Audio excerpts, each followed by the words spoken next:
안녕하세요. 저는 슈월드를 제대로 경험한 한 여성입니다. 막장 드라마 같은 일이 있어서 이렇게 사연을 적어 보내게 되었어요. 결혼 생활을 짧고 굵게 한 편이지만 정말 제 인생에서 통으로 빼놓을 수 있으면 빼놓고 싶을 만큼 괴로웠던 순간들일 만큼 힘든 시간들을 보냈어요. 그리고 여전히 저는 이 결혼 때문에, 아니 정확히는 남편 때문에 고민이 되어 여러분들의 의견을 듣고자 사연을 적어보게 되었습니다. 저는 20대 초반에 처음 남편을 만났습니다. 저희는 사람들이 말하는 대학교 CC였어요. 제가 입학을 했을 당시 그는 과대표를 하고 있었고, 나중에는 학생회장까지 맡아 리더십 있고 멋있는 모습을 많이 보여주었죠. 그리고 제가 2학년 때 그가 학생회장으로 있는 학생회로 들어가게 되었고, 거기에서 서로 호감을 느끼면서 감정이 생겨 애인 사이로 발전을 하게 되었습니다. 저희는 CC 커플로도 학교에서 유명했어요. 둘이서 학교 활동을 열심히 했거든요. 저희는 취업 준비도 서로 같이 하면서 졸업한 해에 나란히 직장을 구할 수 있었고, 그 뒤로는 자연스럽게 결혼 이야기가 나오게 되면서 결혼까지 했어요. 집이나 혼수는 큰 트러블 없이 잘 마칠 수 있었습니다. 남편이 직장을 구하고 나서 바로 독립을 했는데, 그 집을 월세에서 전세로 돌리고 쓰던 가구들도 몇 개 바꿔야 할 것들만 바꾸고 들어가 살면 되어서 크게 부담이 되진 않았죠. 결혼 생활을 나름 순탄하게 시작하면서 저희들은 연애 때만큼이나 재미있게 결혼 생활을 했습니다. 오래 사귀면서 서로를 잘 알고 있었기 때문에 결혼하고 나서 크게 부딪히는 점은 없었어요. 하지만 1년 정도를 잘 알다가 예상치 못한 상황이 발생하게 되면서 저희들은 처음으로 결혼 생활의 위기를 맞이하게 되었습니다. 처음에는 앞에서 말했던 것처럼 저희들은 독립해서 둘이서만 살고 있었어요. 저희 친정 부모님이나 시댁이나 그렇게 멀지 않은 지역에 있었지만 직장과도 거리가 좀 있었고, 어쨌든 따로 사는 걸로 양쪽의 허락을 다 맡은 상황이었거든요. 하지만 그러다가 갑작스럽게 시어머니가 저희 집으로 들어오게 되는 사건이 발생하고 말았습니다. 시어머니는 시아버지를 두고 바람을 피우셨고, 그걸 아신 시아버지는 그대로 이혼을 하셨어요. 알고 봤더니 시어머니는 젊은 시절 두 분이 연애를 할 때부터 바람을 수시로 피우셨다고 하더라고요. 결혼하고 나서도 남자 문제가 많았지만 그때마다 시아버지가 참아주셨다고 했는데, 이제는 더 늙어서까지 그 꼴을 보고 싶지 않다며 시아버지가 일방적으로 이혼을 통보한 듯 했어요. 게다가 위자료도 하나도 주시지 않고 살던 집까지 시아버지 명의로 되어 있어 결국에는 빈손으로 이혼을 당하게 되셨죠. 그때 저희 집에 오셔서 얼마나 우셨는지 몰라요. 예, 세상에 남자가 얼마나 많니? 내가 일찍 결혼한 게 한이 돼서 몇 번 좀 다른 사람 만나봤어. 근데 그게 그렇게 큰 잘못이니? 어? 내가 진짜 서러워서 정말. 하지만 시어머니는 이혼당하고 길바닥에 나앉게 된 상황에서도 본인이 잘못했다는 것을 인정하지 않으셨어요. 저는 그 태도를 보며 속으로 황당했지만 차마 시어머니 앞에서 내색을 할 수는 없었습니다. 근데 곧바로 시어머니는 그날 저희에게 더 황당한 제안을 하셨어요. 내가 이렇게 이혼당하고 진짜 어디라도 훌쩍 떠나버리고 싶지만 갈 데가 없어. 평생을 네 아버지만 보고서 살았는데 갈 곳이 어디 있겠니? 그래서 말인데 나 이제부터 너네 집에서 좀 살자. 네? 어머니, 갑자기 그게 무슨... 왜? 너도 나랑 같이 사는 게 싫으니? 지금 위자료도 한 푼도 못 받고 내쫓겼는데 내가 집 구할 돈이 어딨어. 게다가 혼자서 어떻게 살라고. 어머니, 그게 아니라요. 저희 집에 오셔도 어머니 외로운 건 마찬가지예요. 저희 둘 다 맞벌이라 하루 종일 밖에서 일하고 들어오는데 어머니 저희 집에 계셔도 똑같으세요. 그러지 말고 근처에 집을 하나 구해드릴 테니까 거기에서 지내시는 거 어떠세요? 저는 차마 같이 살고 싶지 않다는 소리는 못하고 빙빙 돌려 집까지 구해줄 작정으로 말씀을 드렸습니다. 남편에게는 상의하기 전이었지만 저는 절대로 시어머니와 같이 살고 싶지 않았어요. 예, 그건 걱정하지 마. 나 혼자서도 잘 있어. 정 심심하면 친구들 불러다가 잠깐씩 놀면 되지 뭐. 집 구할 것도 없어. 차라리 그 돈으로 나 생활비나 줘라. 저는 점점 더 황당한 이야기를 아무렇지도 않게 하시는 시어머니를 보며 할 말을 잃었습니다. 결국 시어머니는 갈 곳이 없어진 그날부터 저희 집에 들어오셨고, 그 뒤로 한 번 더 제가 이야기를 해봤지만 절대로 나가기 싫다는 시어머니를 차마 내쫓을 수 없어 저희는 같이 살게 되었습니다. 저는 같이 사는 시간 동안 정말 지옥 같은 시간을 보냈습니다. 시어머니는 개념이 없어도 정말 너무 없었어요. 일단 저희 부부에 대한 배려가 전혀 없으셨어요. 시어머니는 정말 누가 봐도 한량이었습니다. 제가 봤을 땐 시아버지가 여태까지 같이 살아준 것만 해도 기적이라는 생각이 들 정도로 너무 하셨어요. 일단 어머니는 청소를 할 줄 몰랐어요.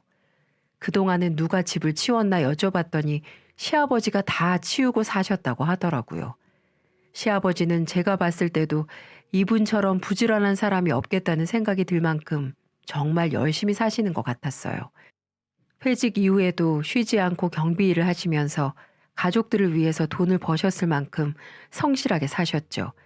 그러니 집에서도 열심히 쓸고 닦고 하셨을 거예요. 근데 시어머니는 이혼을 당했으면서도 정신을 못 차리고 결혼 때 그 버릇 그대로를 저희 집에서 하고 계셨습니다. 심지어 더 열받는 부분은 그것 말고도 수두룩했어요. 어머니는 절대로 음식을 차리지 않으셨습니다. 제가 힘들게 퇴근해서 들어오고 나면 그제서야 저한테 한다는 소리가 "얘, 들어왔으면 밥 좀 차려라 얼른. 배고파서 혼났다 아주." 였습니다. 어머니는 이 한마디를 끝으로 소파 붙박이가 되어 누워서 TV만 주구장창 틀어놓으셨어요. 게다가 트로트 나오는 프로그램을 어찌나 좋아하던지 맨날 보고 또 보고 돌려보면서 집안을 시끄럽게 하셨죠. 저는 참다가 시어머니에게 이야기를 했습니다. "어머니, 제발 저희 집에 머무시는 동안 저희 힘들게 하지 말아주세요. 어머니 저희 집에 들어오셔서 설거지 한번 안 하시고 청소도 전혀 신경 안 쓰고 손님처럼 지내시는 것까지는 뭐라고 안 할게요. 근데 저희 일 끝나고 집에 들어오면 좀 편하게라도 쉴 수 있게 TV 소리라도 낮춰주시고 식사도 웬만큼 혼자서 해결하실 수 있으시면 좀 해주세요. 하루 종일 밖에서 일하고 들어와서는 집에 오면 또 일해야 하는 거 저 이제는 못하겠어요." "어머, 야, 너는 애가 어쩜 그렇게 못됐니? 시어머니한테 너 그러는 거 아니야. 어쩜 가정교육을 어떻게 받았길래 그렇게 못돼 처먹었어. 제가 도대체 여기에서 그럼 얼마나 더 참아드려야 하는데요. 솔직히 말해서 어머니가 저희 집에서 무슨 짓 하고 지내시는지 다 말해 볼까요?" 사실 시어머니 만행은 단순히 청소를 안 하고 밥을 안 차리는 것으로 끝나지 않았습니다. 진짜 심각한 어머니의 행실은 따로 있었어요. 내가 뭘 어쨌는데. 어머니, 이 집에 자꾸 남자 데리고 오시잖아요. 제가 모를 줄 알았어요? 그것도 저희 안방으로 데리고 들어오시는 거 저 알고 있지만 진짜 꾹 참았어요. 어머니 사생활 모른 척 해드리려고 했다고요. 제 남편이 신지도 않는 모르는 양말이 제 침대 밑에서 나오는 거 한두 번 본 줄 아세요? 게다가 어머니 제 옷이랑 화장대에도 손대시잖아요. 이래도 모른 척 하실 거예요? 저는 그동안 제가 참아들인 어머니의 만행에 대해서 다 이야기를 했습니다. 어머니는 체구가 작은 편이셨기 때문에 제 옷도 충분히 입을 수 있었어요. 그래서 몇 번 제 옷에 손을 대신 것 같더라고요. 솔직히 저는 이러한 어머니의 만행들을 알게 될 때마다 정말 더러워서 다 까발리고 내쫓고 싶었지만 남편과의 평화를 위해서 참았습니다.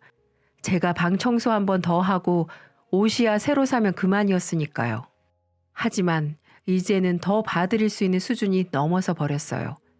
그래서 아예 다 싸질러 버렸죠. 그랬더니 어머니는 크게 당황하시며 말까지 더듬으셨습니다. 아니 넌 그런 걸 알고 있으면 말을 하지. 너희 방이야 뭐 내 방이나 다름없는데 내가 좀 빌렸으면 안 된다니? 옷도 그렇고 말이야. 뭘 그렇게 고깝게 생각하고 있었대? 고깝게 생각한 게 아니라 솔직히 정말 싫었는데요. 남편 봐서 참은 거예요. 근데 이제 저 안 참아요. 그러니까 다시는 이 집에 남자 데리고 오지 마시고 제 물건에도 함부로 손대지 말아주세요.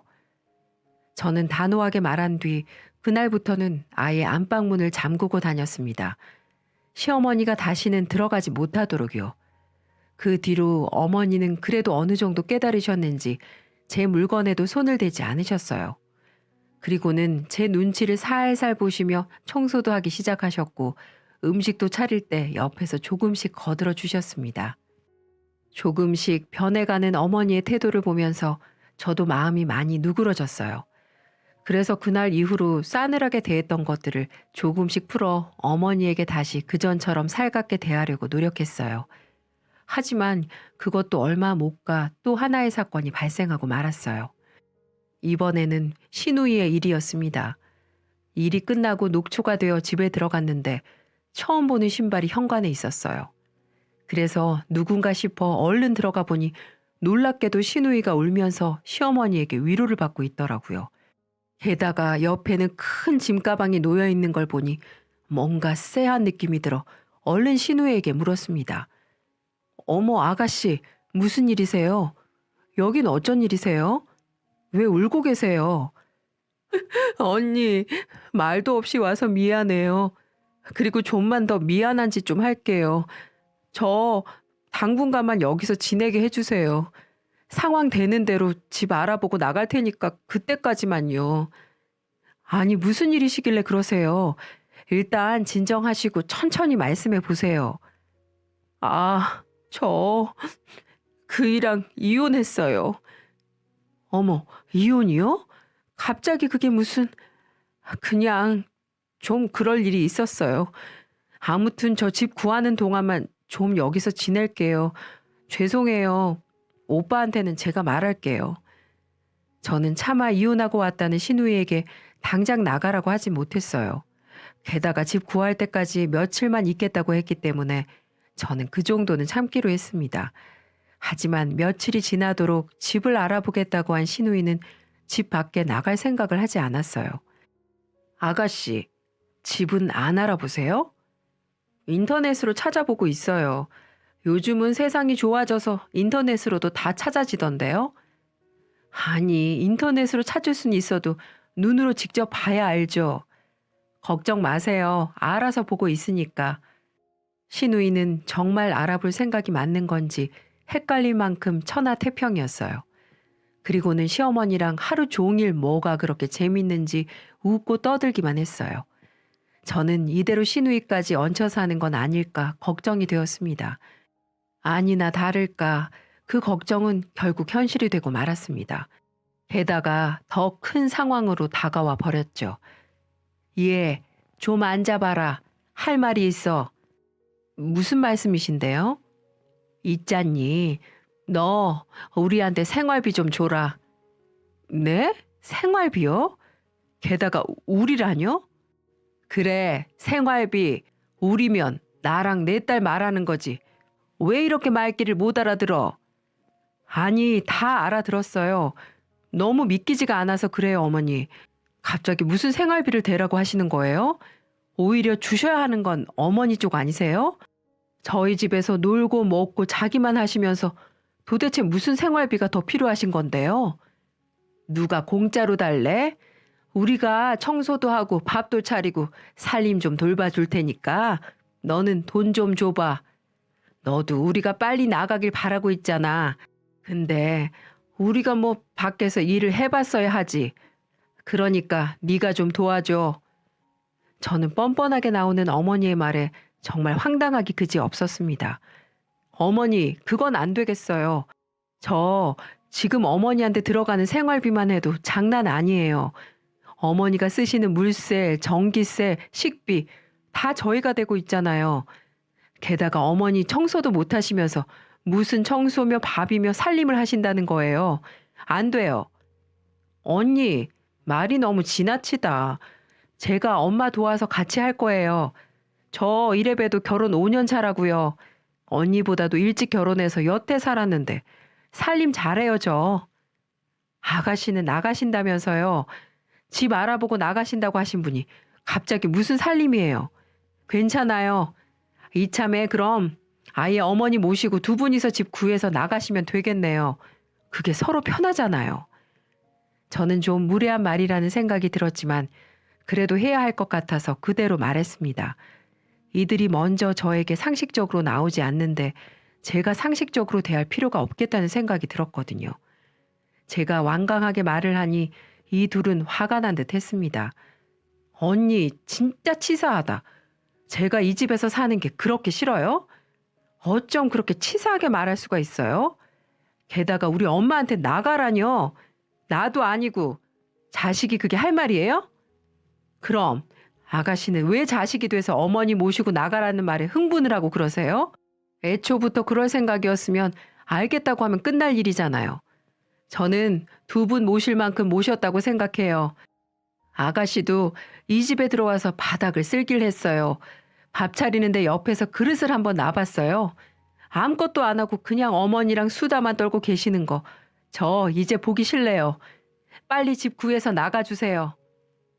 저는 누가 옆에서 보면 심하다고 할 만큼 세게 이야기를 했습니다.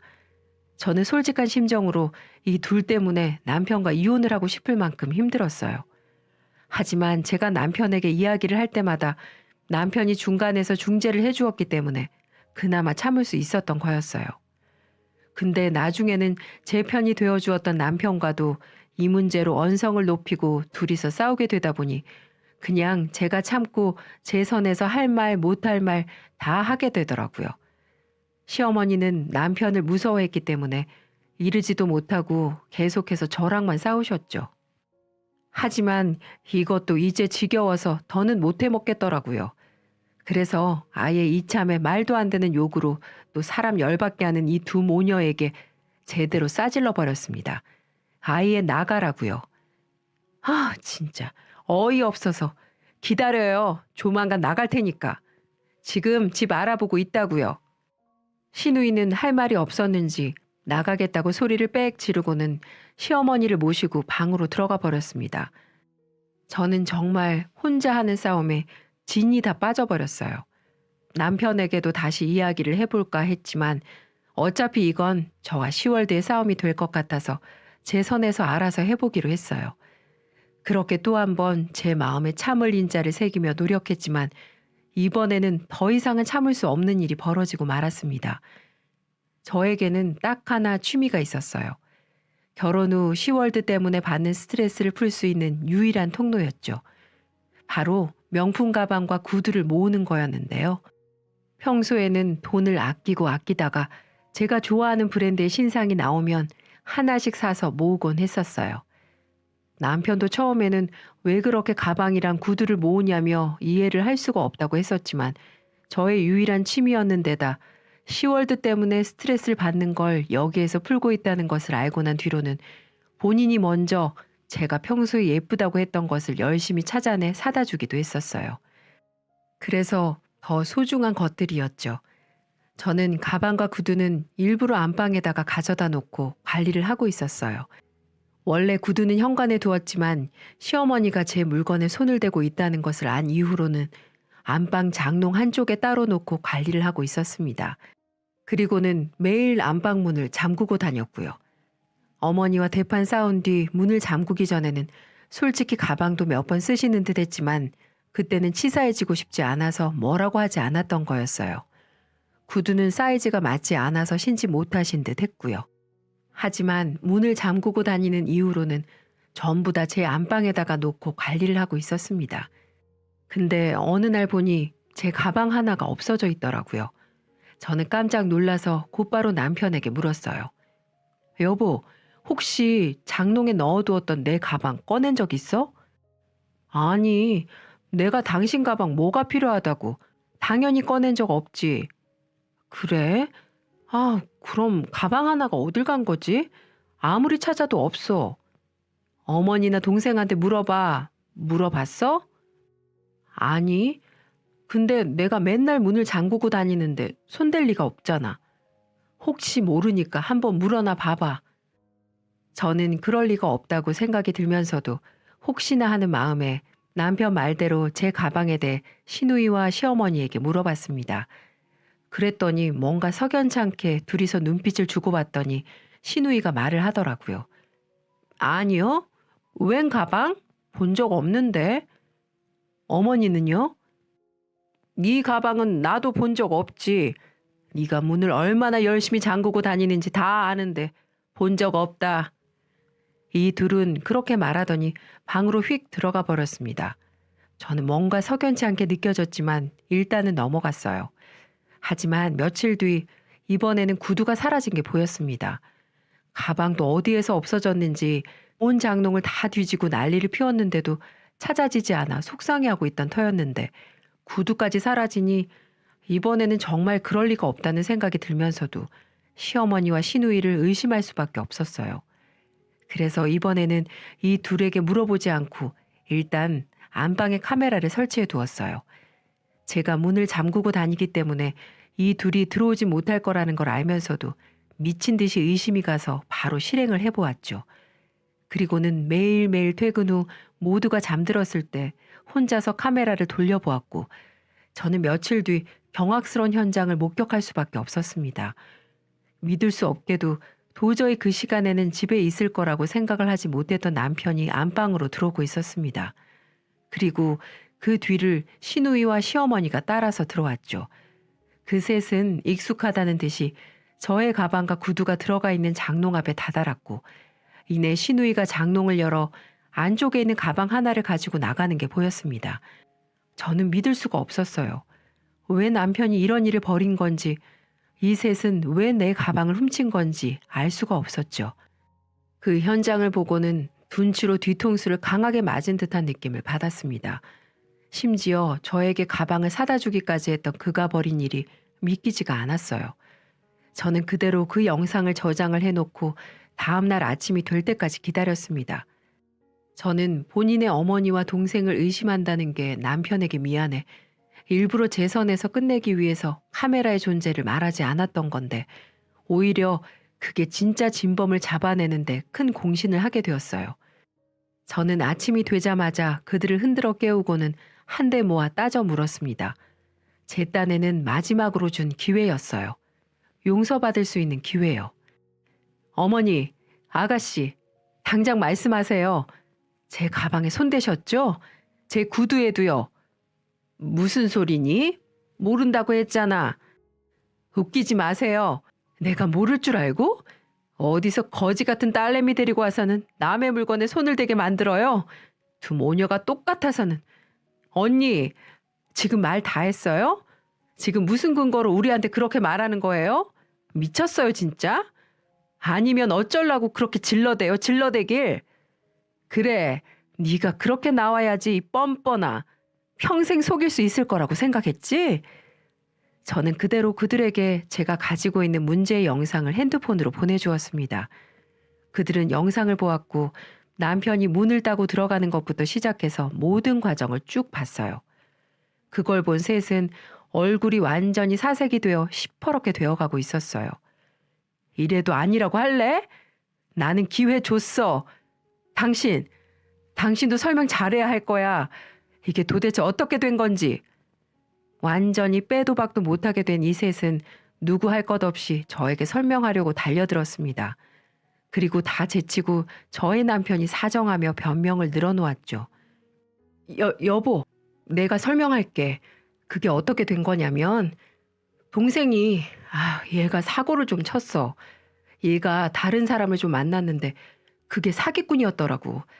그것 때문에 지금 이혼 소송 중이고 지금 당장 갚아야 할 돈이 2천만 원 정도 된다는데 그거 못 갚으면 신용불량자 된다는데 오빠로서 가만히 못 있겠더라고. 그래서 좀 도와주고 싶어서 내가 줬어. 뭐?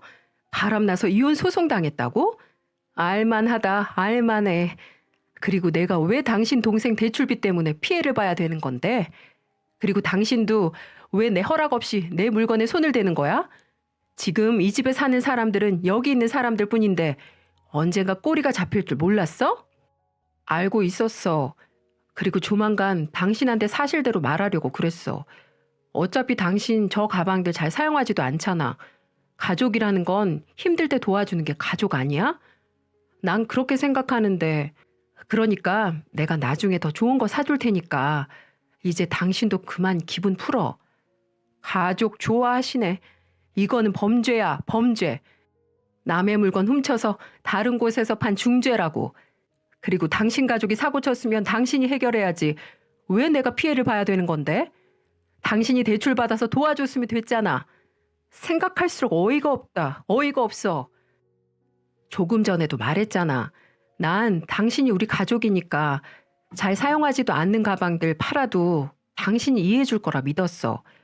그리고 뭐하러 대출받아. 이제 한 푼이라도 아껴야지. 이자 내기 아까워서 제 물건을 훔쳤다는 말에 전 충격을 받고 말았어요. 이걸로 인해 얼마나 상처를 받았을까라는 생각은커녕 뻔뻔하게 나오는 걸 보고 순간 이혼하고 싶다는 생각이 들더군요. 이혼해. 이혼하자고. 미안하다고 사정을 해도 용서를 할까 말까인데 지금 이렇게 뻔뻔하게 나와? 난 그런 남자 데리고 평생 데리고 못 살겠으니까 이혼해. 그리고 당신한테 딸린 저 시무하고 시누이 데리고 당장 내 앞에서 사라져. 눈도 마주치기 싫으니까. 저는 울면서 이야기를 했습니다.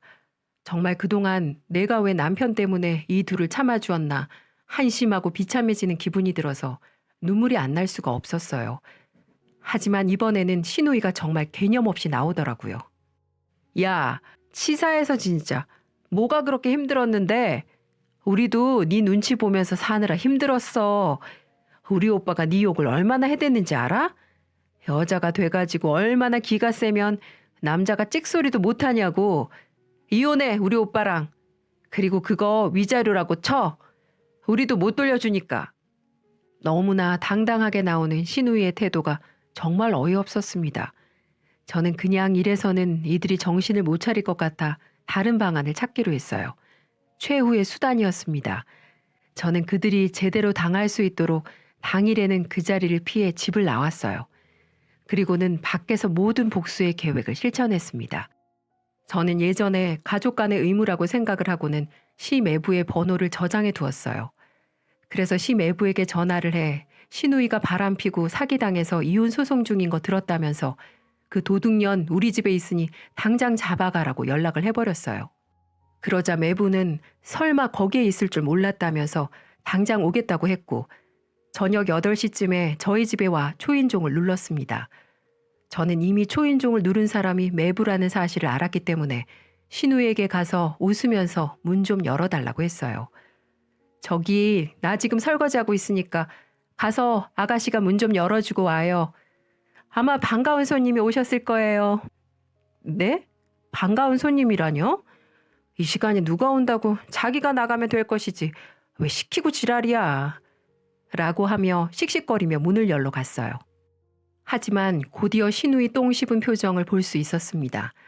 왜냐하면 시누이는 문을 열기 전 인터폰으로 초인종을 누른 사람이 매부라는 사실을 알게 됐거든요. 그걸 본 시누이는 기겁을 하고 말았습니다. 아, 어떡해. 저 인간 여기까지 따라오고 난리야. 언니가 말했어요? 나 여기 있는 거 언니가 말했냐고요. 네, 아직 이혼 소송 중이면 아직까지 가족 아닌가요? 가족끼리면 서로 도와야 된다면서요. 그래서 매부가 아가씨를 애타게 찾길래 여기 있다고 알려줬는데요. 뭐요? 지금 한번 해보자는 거예요? 우선 절대 문 열어주지 마요. 알았어요? 그렇게 제 손을 잡고 절대 문을 열어주지 말라고 하더군요. 하지만 그럴 수 있나요? 이 세상에서 가장 재미있는 게 싸움 구경이라고 하는데 그걸 놓치고 싶지 않았던 저는 시누이를 뿌리치고 문을 열어버렸습니다. 그러자 곧바로 들어온 매부는 제게 잠깐 인사를 하더니 곧바로 시누이에게 가서 머리채를 잡기 시작했어요. 그리고는 소파에 던져버리고 뺨을 때리고 아주 개잡듯 패버리더군요. 알고 보니 시누이는 바람난 남자에게 사기를 당하고 매부에게 큰 곤욕을 치를까봐 이혼 소송만 준비하고 저희 집으로 피신을 한 거였습니다. 매부는 그래서 시누이를 찾으려고 혈안이 되어 있었고 저희 집에 있다는 소리를 듣고 그동안의 울분을 다 토해내는 듯 했어요. 그렇게 한참 동안을 죄에 대한 벌을 준 매부는 다시는 인생 그딴 식으로 살지 말라고 하고는 돌아갔습니다. 돈도 꼭 갚으라고 하면서 받아낼 때까지 계속해서 찾아다닐 거라고 하면서 말이죠. 외부가 한바탕 쓸고 나가니 시누이와 옆에서 말렸던 시모는 바닥에 주저앉아 통곡을 하고 있었습니다. 그리고 얼마나 맞았는지 얼굴이 말도 아니었습니다. 그러자 시모는 시누이를 데리고 병원에 가더군요. 그래서 저는 그들이 병원에 간 사이 이 집에서 쫓아내기 위해 시누이와 시모 모든 짐들을 현관 밖으로 내놔버렸습니다. 그리고는 캐리어 위에 20만 원을 올려놓았어요. 혹시라도 수중에 돈이 없을까봐 며칠 모텔에서 쉬면서 지낼 곳을 알아보라고 말이죠. 그러자 병원에서 돌아온 그 둘은 아주 난리가 아니었습니다. 좋은 말 할 때 문을 열라느니 가만히 안 두겠다느니 자기 아들한테 다 잃을 거라면서 이년저년 욕을 하면서 현관문을 때리고 부수려고 하더군요.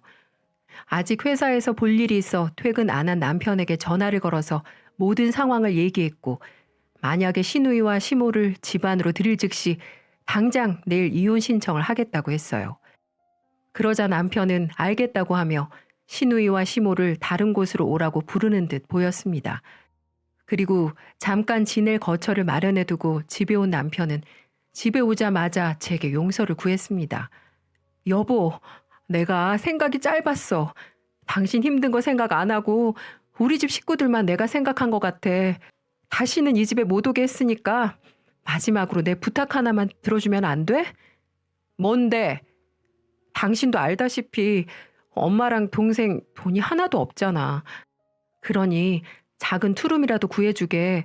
우리 대출 조금 받아서 작은 집이라도 구해드리자. 이것만 당신이 허락해주면 다시는 도와달라는 부탁 안 할게. 두 사람이 잘못을 크게 하긴 했지만 그래도 가족이잖아. 내 가족.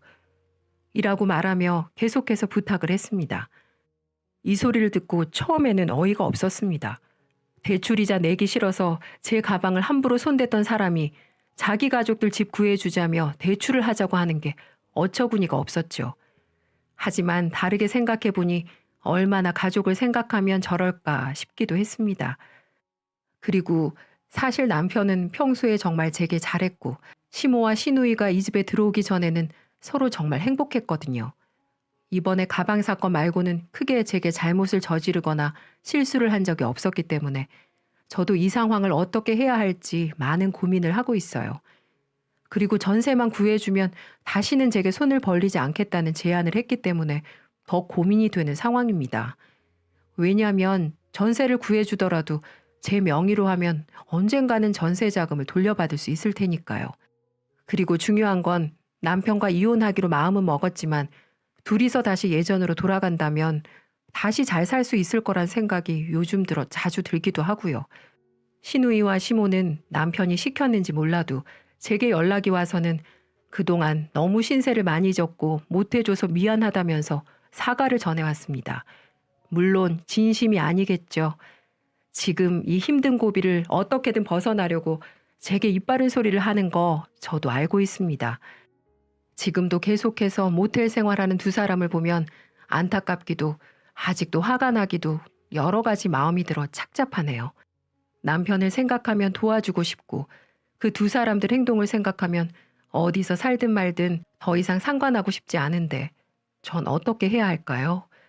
제가 사연을 보내게 된 이유도 바로 이 문제 때문이네요. 제가 만약에 도와주지 않는다면 남편과의 사이도 멀어질 것만 같고 그러다 정말 이혼이라도 할 것 같거든요. 정말 며칠을 생각해도 답이 나오지 않네요. 여러분들 같으면 이 상황에서 어떻게 하실 건가요? 현명한 조언들 해주시면 하나하나 읽어보고 잘 생각해보고 싶네요. 다들 건강 챙기시고 행복하세요. 감사합니다.